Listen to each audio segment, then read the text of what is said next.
Blake Lively and Ryan Reynolds were definitely uninvited from the Met Gala. It's got nothing to do with their legal war against Justin Baldoni.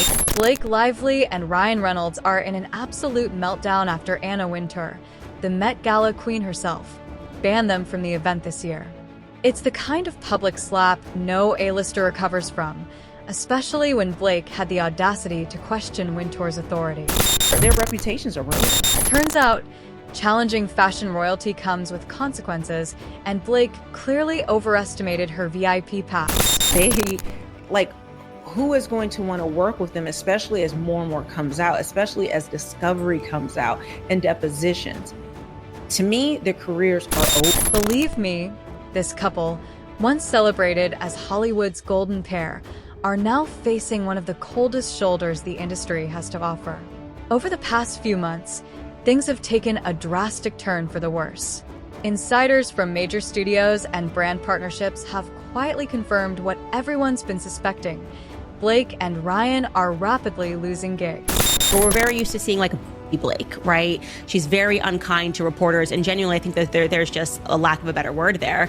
She seems to hate the press junkets over the years. She barely seems to enjoy her fans. She kind of thinks that she's above her fans, thinks she's above the press, and is just always rude. The roles, endorsements, and lucrative collaborations that once seemed endless have slowed down to a near halt. Brands are pulling back. Studios are thinking twice before attaching their names to projects involving them, and the same Hollywood circles that once couldn't get enough of them are now keeping their distance. But please do not come. Do not pass go, do not collect $200. Ms. Wintour, I would ask that you not extend the invitation, but I think you probably know. Why? It's not just because of one lawsuit. It's not even just the Met Gala ban. It's a combination of everything piling up at once, and in an industry that thrives on image and public perception, no one wants to be caught in the blast zone. We left because the vibes were not vibing. Like wasted hair, makeup, outfit to go to the city, drink a margarita in a mason jar, take a bucket of popcorn, take 2 bites, see Anna Wintour, see Justin Baldoni, and left to go back to Connecticut. Talk about blue ball. Hollywood hates controversy, but more importantly, it hates bad press. Blake and Ryan have become walking PR disasters, and everyone is aware of the risk. Studio executives know that public opinion has turned, and they don't want that negativity spilling over onto their films or products. Even her best friends have not come to her defense. No one in Hollywood, all the people all the people that they've been around, no one has come to their defense. What's even more revealing is the silence from their once powerful A-list friends. People like Taylor Swift and Gigi Hadid, who used to be photographed laughing and partying with Blake, have gone completely quiet. Especially Gigi Hadid and Taylor Swift. We know Taylor Swift wants nothing to do with her anymore. No statements, no supportive posts, no subtle shows of solidarity, nothing. It's almost as if they've wiped their hands clean. Hollywood friendships are often built on mutual benefit, and when one side becomes toxic, the other side disappears. That's exactly what's happening here. No one wants to be associated with the mess that Blake and Ryan are stuck in too. Too long to stand there in stilettos, and so I see one of Blake's team members, and they're a little distant and a little icy to me. Just there's something that I'm like, oh, wow. But here's where things get even deeper. It's not just studios and celebs distancing themselves. The general public, the fans, have had enough too. And much of this resentment has been bubbling under the surface, just waiting for a moment to explode. One major issue that's come roaring back into the spotlight is Blake's wedding.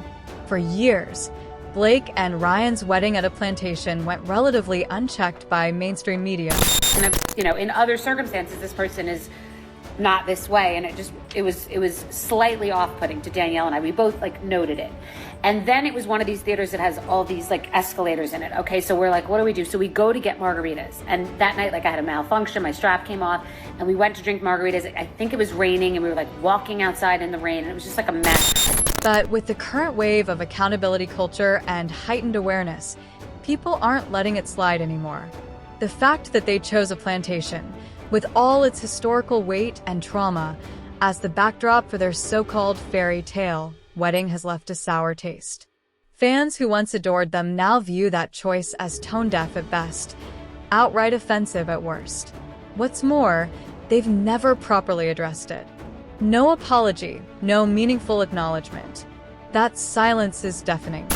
And we come back to see the movie. I'm excited to see the movie. And because I love Blake Lively, I'm so excited. So we walk upstairs and we see Anna Wintour. She passes us and I'm like, oh my God, wow, we'll do that another time, but like, let's park that. And the stories don't stop there. Multiple former coworkers and interns have started sharing their own unpleasant experiences, painting Blake in a far different light than the polished image she's maintained over the years. Reports of her being rude to interns, dismissive to the press, and generally entitled aren't isolated. These accounts have begun stacking up, and they're consistent enough to suggest there's more truth to them than people wanted to admit before. So then we keep walking, and this guy says to me, oh, hey, Bethany, you know Justin. He was on your podcast. And he's in this one line, and we say hello to each other. I didn't remember who he was. I don't know why. But we say hello to each other. He was very nice. I think he was wearing purple. And he's in this one theater. And then we think that we saw him, so we're just going into the theater. Not usually, always, unless it's a weird different screenings. The premiere is in one giant theater, and there might be like an overflow theater. The girl next door vibe she's cultivated for so long has completely cracked. What's left is an image of someone who's used power and privilege to bulldoze over others both on set and off. From press junkets where she's visibly irritated, to fashion events where insiders describe her as cold and unapproachable, it's all adding up. And fans know it's not just whispers in industry circles anymore. Regular people, fans who once cheered for her Met Gala looks, who lined up for her films, are saying they're done. And now the headlines are everywhere. Blake Lively and Ryan Reynolds were definitely uninvited from the Met Gala. Blake Lively and Ryan Reynolds are officially out of the Met Gala 2025. What initially seemed like just another skip year quickly unraveled into something far bigger and far uglier. Blake Lively and Ryan Reynolds will be a no-show at Met Gala. Popular couple often a fixture at the event. TMZ, Us Weekly, all scrambling to spin the same narrative. Blake and Ryan are voluntarily passing on the event this year. But when you peel back the surface, the reality is entirely different. So it says, Anna Wintour's Met Gala guest list just took a hit. Blake Lively and Ryan Reynolds won't be gracing the red carpet this year, TMZ has learned. This wasn't a casual decision. It wasn't a scheduling conflict. It was, without a doubt, Anna Wintour's deliberate and brutal power play. And the reason, it's not gossip. A source close to the couple tells TMZ Blake and Ryan are skipping the gala this year, but before you jump to conclusions, it's got nothing to do with their legal war against Justin Baldoni. It's backed by leaked documents and insider confirmations. The smoking gun was a leaked internal email sent by Blake Lively herself, in which she reportedly accused Anna Wintour of favoritism toward Justin Baldoni. Not TMZ still carrying water for these two. That accusation didn't just cross a line, it obliterated it. In the fashion world, Anna Wintour's authority is absolute. You don't question it, you don't challenge it, and you certainly don't undermine her power in writing. The moment that email became public, Blake's fate was sealed. But she and Ryan don't always show up, and they actually skipped last year too. Blake was very busy last year doing something else. The fashion industry operates on an unspoken hierarchy, one built on relationships, loyalty, and respect. For years, Blake Lively had maintained her place at the top. She was Anna's favorite, a regular at the Met Gala since 2008, multiple Vogue covers, front row at the most exclusive fashion events. But one internal email turned that all to ash. Wintour reportedly viewed Blake's remarks not just as criticism, but as an open betrayal. And in fashion, betrayal is rarely forgiven. But here, like, he's in one theater, something's going on somewhere else. I saw Anna walk this way. So they take us and they put us all the way to the left in this theater where, like, nobody was in this theater. And it was just strange. It felt like everybody was separated. And I just called Danielle to be like, oh my God. Like, everybody was separated. I mean, now we're hearing about everybody being separated, and the vibe was off. Insiders close to Wintour have confirmed that this wasn't a casual, maybe next year situation. This was a hard no. Blake and Ryan were uninvited, plain and simple.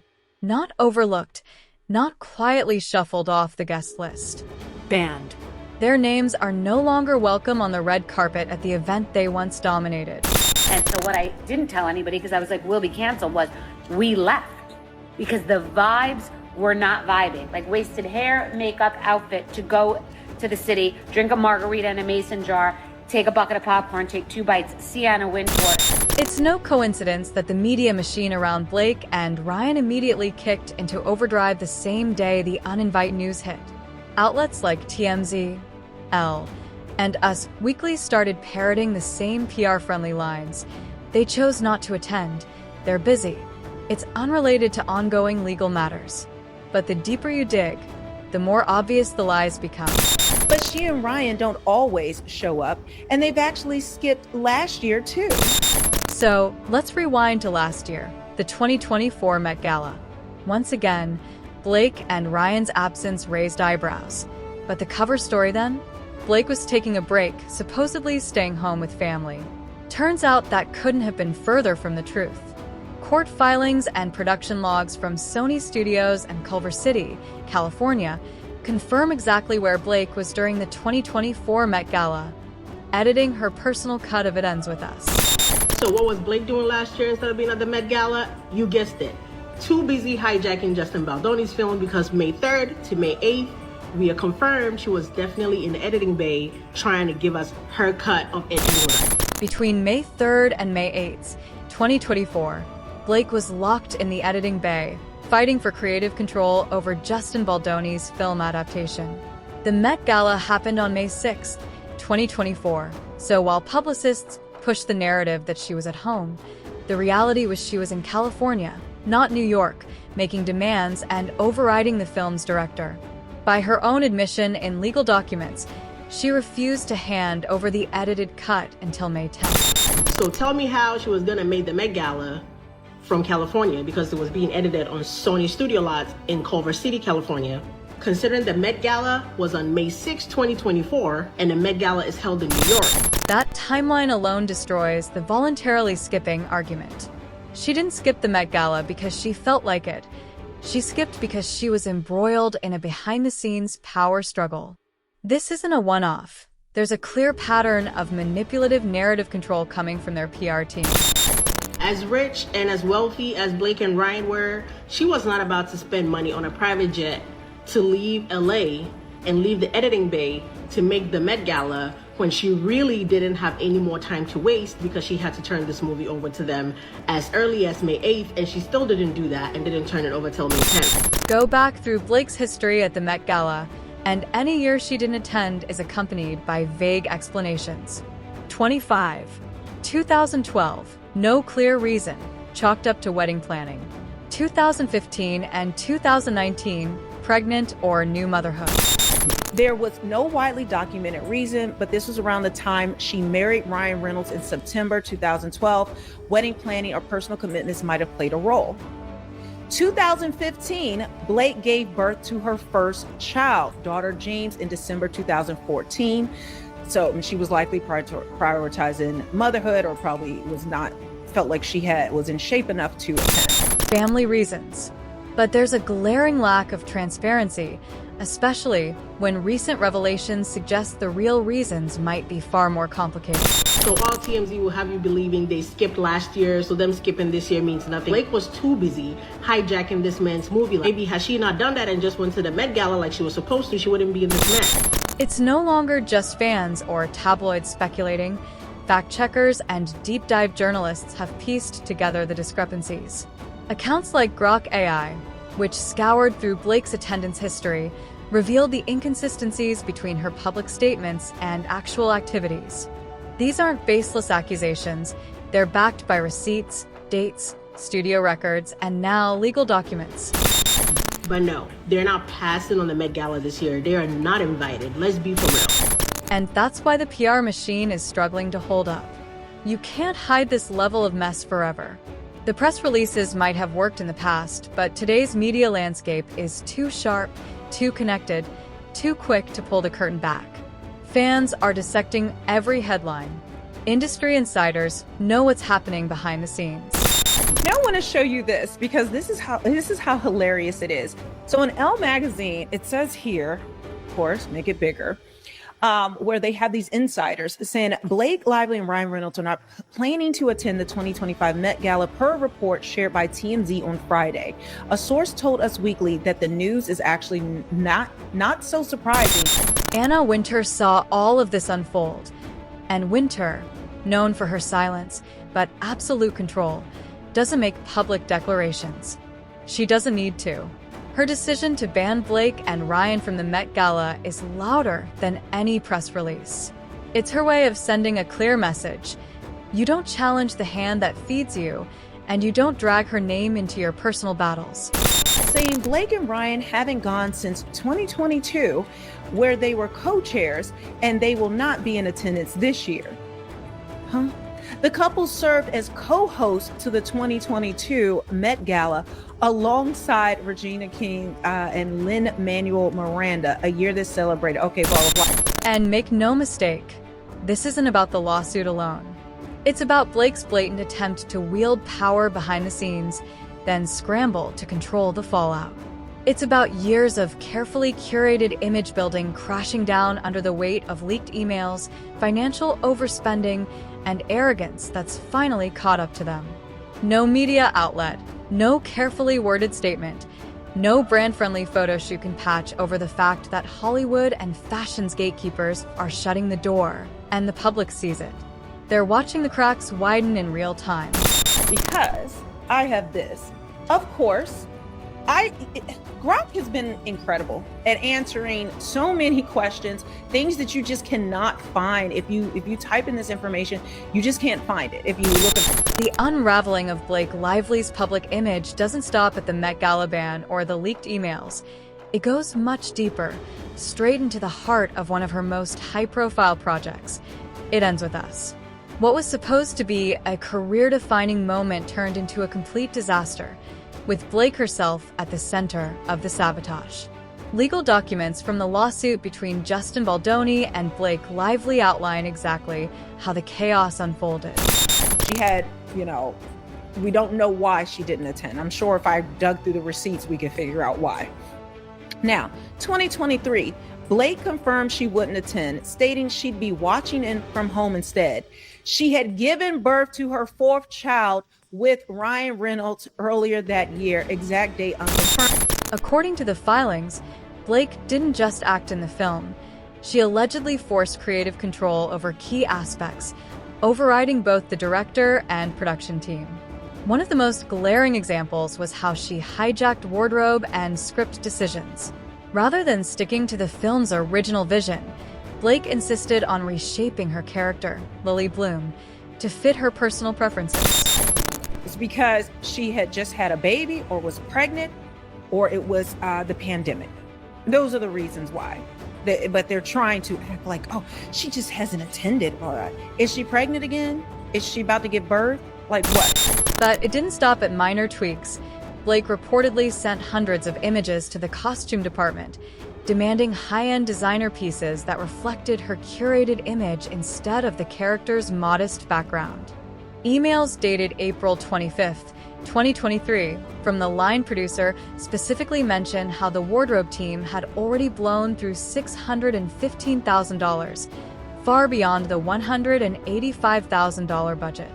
The plan was to return items and balance costs, but it spiraled out of control, with over $600,000 spent and the rest of the cast still unaccounted for.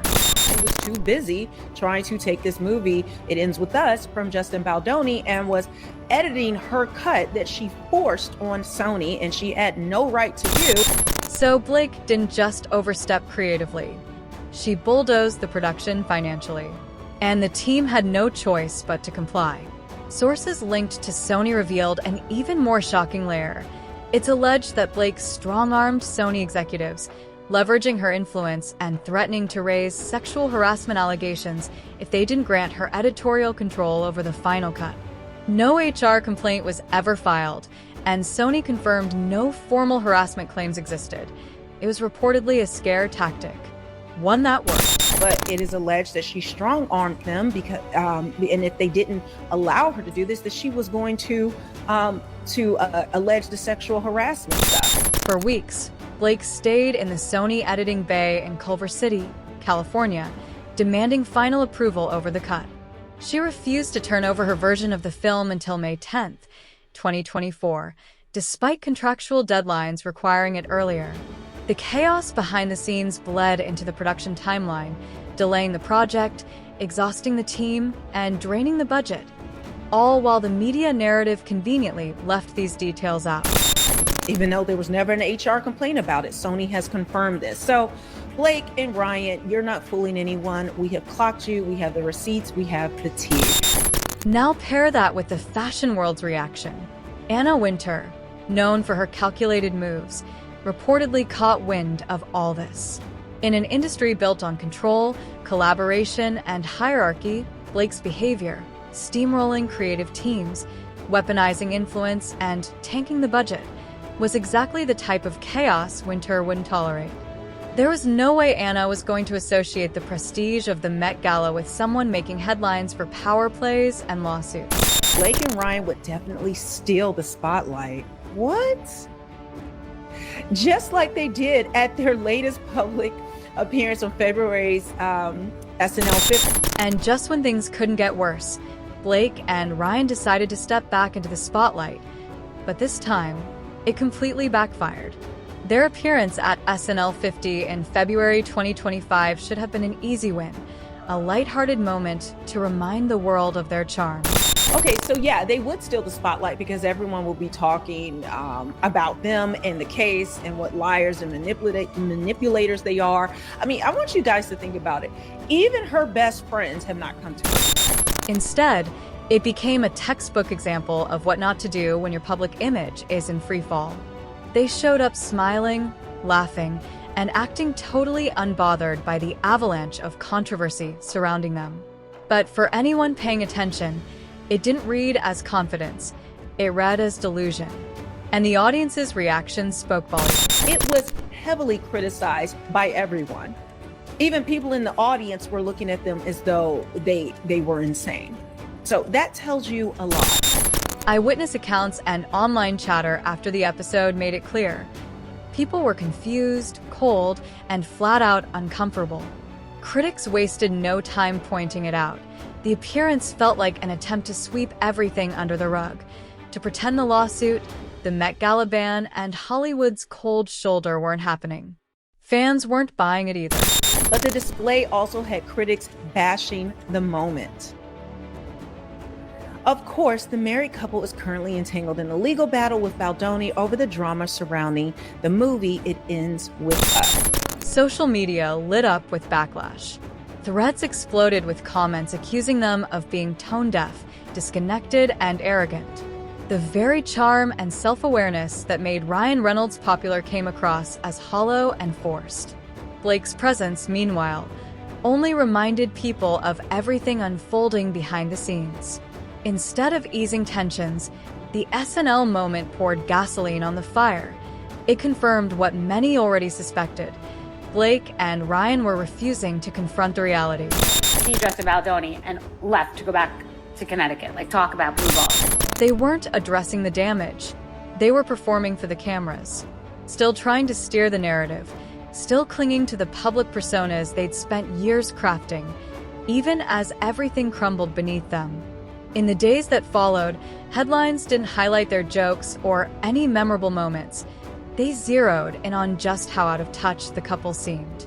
What should have been a safe PR play turned into yet another reminder of their fall from grace. She is sort of despised alongside her husband.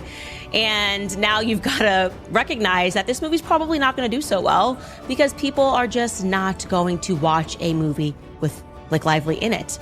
And the rumors were that she felt that Blake Lively didn't do anything to dispel that. She didn't come out and make a statement. She didn't come out, with her heart in her hand or say anything. She just kind of allowed this movie. The darker alternative? The blacklist effect. Once you're labeled as difficult, controversial, or just too risky, the offers stop coming. Studios avoid the drama.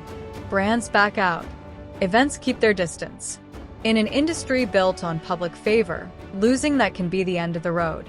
Blake and Ryan built their empire on a meticulously crafted image, relatable, charming, effortlessly polished. But once that illusion cracks, it's almost impossible to put it back together. Fans now see the fractures. Industry peers are watching, quietly measuring how close is too close. To be like an innocent bystander to everything that went on with It Ends With Us. It Ends With Us, pardon. So leading up to this red carpet, all eyes were kind of on Blake. People were wondering if she was going to bring Ryan. I said, definitely not. That's not going to happen. Obviously, she's adjusting and she's realizing what a bad decision SNL was. People don't like Ryan Reynolds especially. But what's happening here isn't just about one couple. It raises a larger question about the nature of celebrity culture. Can public figures survive when their carefully controlled image collapses? Or is the system designed to discard them the second they fall out of line? For Blake and Ryan, the clock is ticking. Every move from here on is being watched, every silence, every appearance, every project choice. Because once you challenge Hollywood's power structure and lose, only two paths remain: fade into obscurity, or rewrite your story before the final chapter is closed for good.